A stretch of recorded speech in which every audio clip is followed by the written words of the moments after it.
Step into a world where machines dream. AI whispers secrets never seen. Till tomorrow glows bright on the screen. Future unfolds, come join the team. Welcome back to AI for the Win podcast. I'm Enrico Schaefer.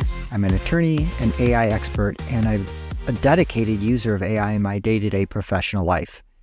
In this podcast, I'm here to guide you, business professionals, entrepreneurs, leaders, on a journey to harness the transformative power of AI and to amplify your own productivity, redefine your strategies for work, and unlock potential you never thought possible. We're building a community of AI-enabled professionals who are prepared to lead the AI revolution. And if you're here listening to this podcast, you're already part of it. In our last episode, we introduced this journey, a journey that's about much more than learning a few AI tools or writing effective prompts. AI isn't just another tool in the box. It's a force that's going to reshape industries, social structures, and the very concept of human potential. We're talking about a shift that will change who wins and who falls behind in a world built on AI. I shared a bit about my own evolution from running a YouTube podcast focused on practical AI skills to taking a 6-month deep dive into really live with these tools, to push my own potential and to understand the real impact of AI in the world. And this wasn't about mastering prompts or hacking productivity. It was about redefining the approach, the strategy, and most importantly, the mindset required to excel in the age of AI. That's what this podcast is here to do for you. It's to help you go deeper, to get intentional, and to explore what it means to fully integrate AI into your work and your life. So, where are we headed on this journey? Here's what I envision. We're not here to watch AI take over the world. We're here to actively engage with it, to shape our own AI-enabled paths. And we're not just talking about the technology itself. We're diving into the skills, the strategies, and the mental shifts that will set you apart. Because here's the truth. In the age of AI, potential is expanding faster than ever before. Human potential is expanding faster than ever before. And those who learn to use AI with intentionality will become the new AI elite. But I said in our last podcast, this isn't for everyone. It's not about being content with where you are. It's about pushing the boundaries of what's possible. What is your potential as a fill-in-the-blank, lawyer, entrepreneur, CEO, manager, whatever it happens to be? And then you need to ask yourself, are you willing to question everything about how you got here, to rethink your work habits, your processes, your biases?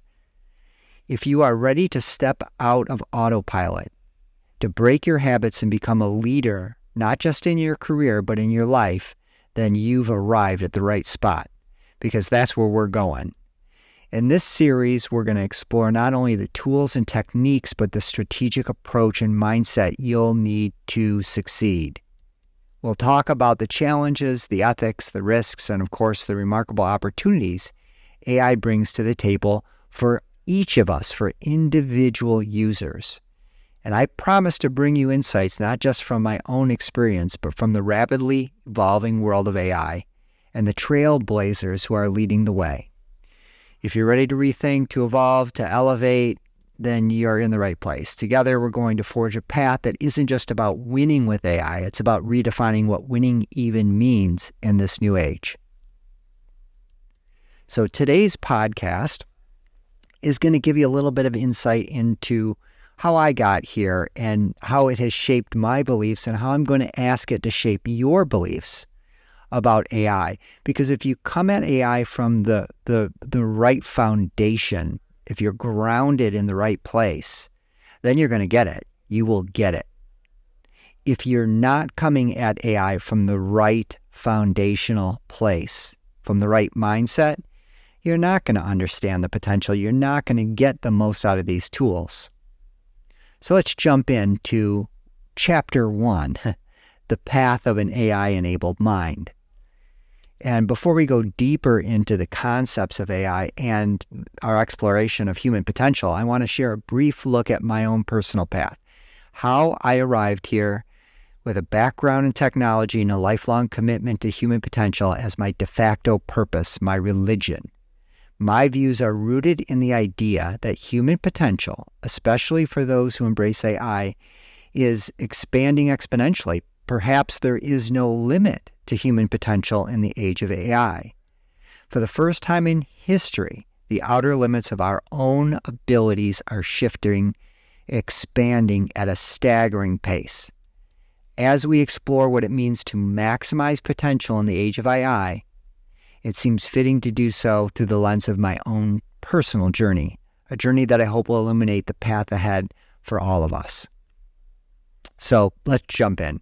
My life has always been guided by a single principle, a simple phrase I've passed down to my 3 boys, a saying that has served as both a creed and a challenge. That saying is, find and fulfill your potential. And this has been the saying, the religion, the foundation, the purpose for me for 30, 40 years.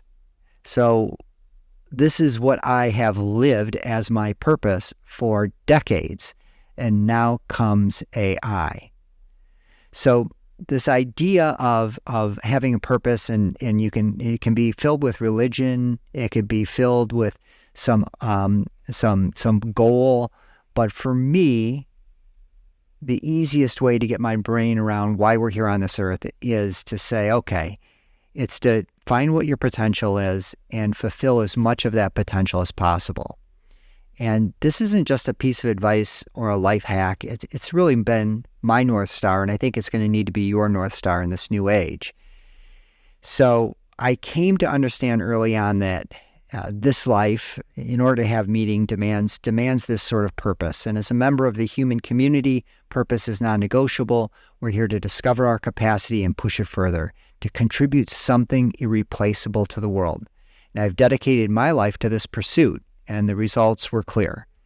I, in many ways, had climbed to very high heights of my profession, and I had done so by the age of 30. And yet that climb was neither inevitable nor even planned. So here's how it goes. I had once only known one real certainty about my future when I was very young, and that was that I would never be a lawyer. My dad was a lawyer. My older brother wanted to be a lawyer. It just wasn't an option. I didn't want to be my dad. I knew I would never be a lawyer. It's the only thing I knew. And yet I became precisely that, though not by any predictable path.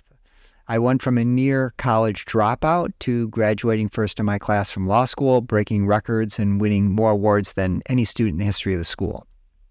So I went from a nobody to a somebody.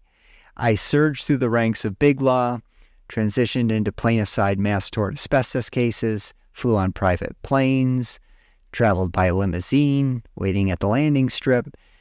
And this is all by the age of 30. To everyone around me, friends, family, colleagues, I was a golden child at the age of 30. I was the family patriarch, the one everyone leaned on, the unexpected champion of the very profession I'd once vowed to avoid. As a young child, I was an unlikely candidate for success.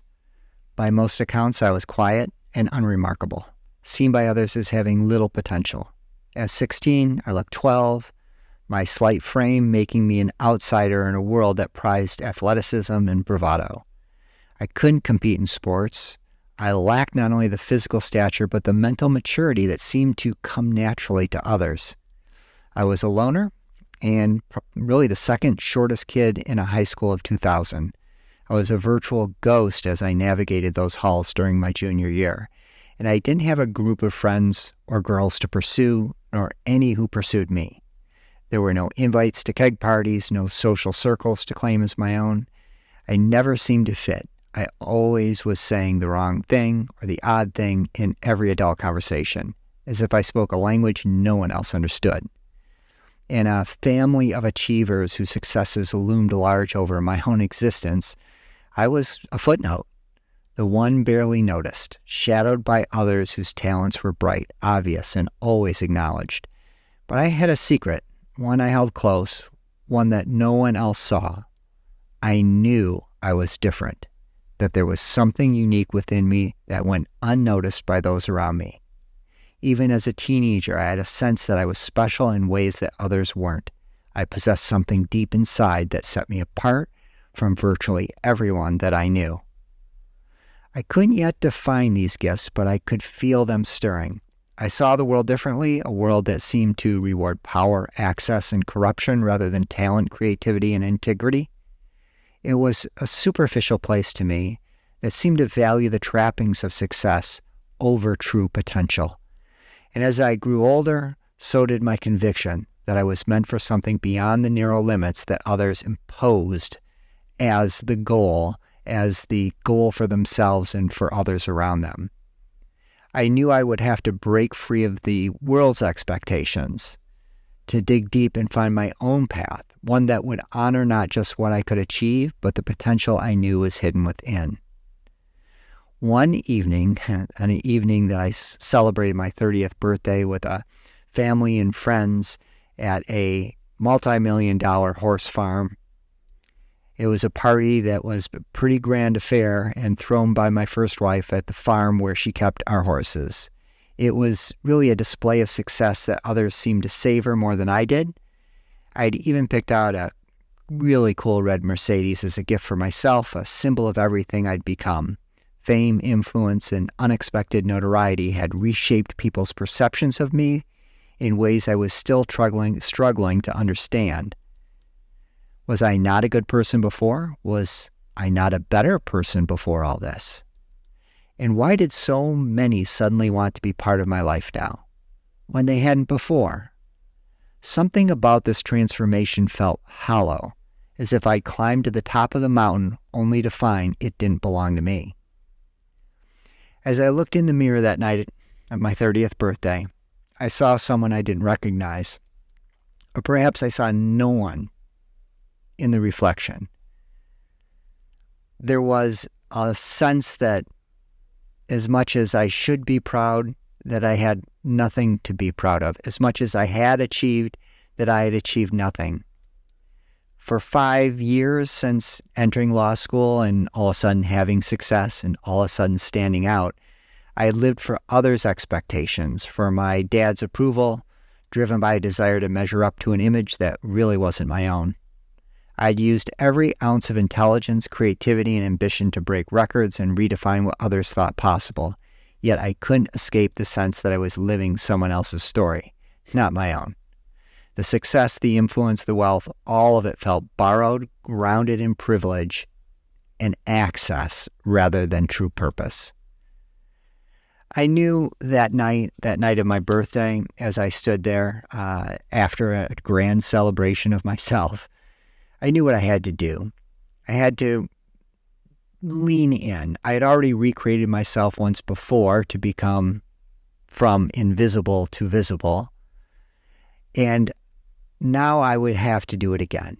But this time I would strip away everything that wasn't me. I would shake off the trappings of success, shed the identity that wealth and privilege had built, and search for the foundation that I had lost, or perhaps never had. I needed to find the purpose that would give my life meaning, a reason beyond ambition and approval, something that was really rooted in who I truly was. It was really time to leave behind the life I'd been living for others and seek the life that I was meant to live, a life that would be defined by purpose.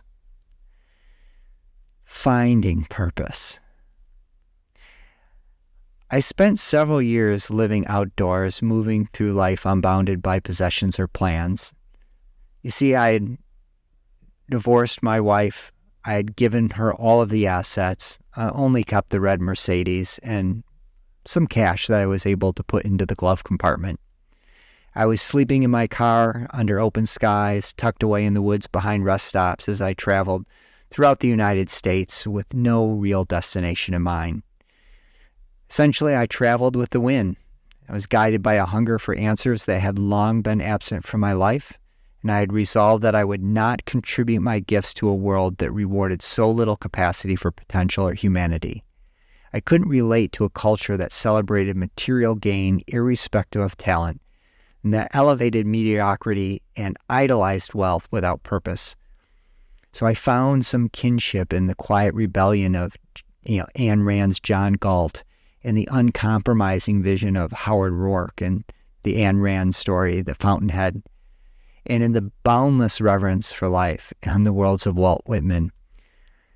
In my travels, I would read, and in those stories, in those books, I would start to contemplate who I was and what my place was in the world and what the purpose of life was. All of these different stories were reminders that I wasn't alone in feeling born at the wrong moment in time, that others had felt the weight of their own era's limitations and refused to yield. That's all for today's podcast. We'll pick up the story in the next episode. So please subscribe, share, and comment. I appreciate you and your time.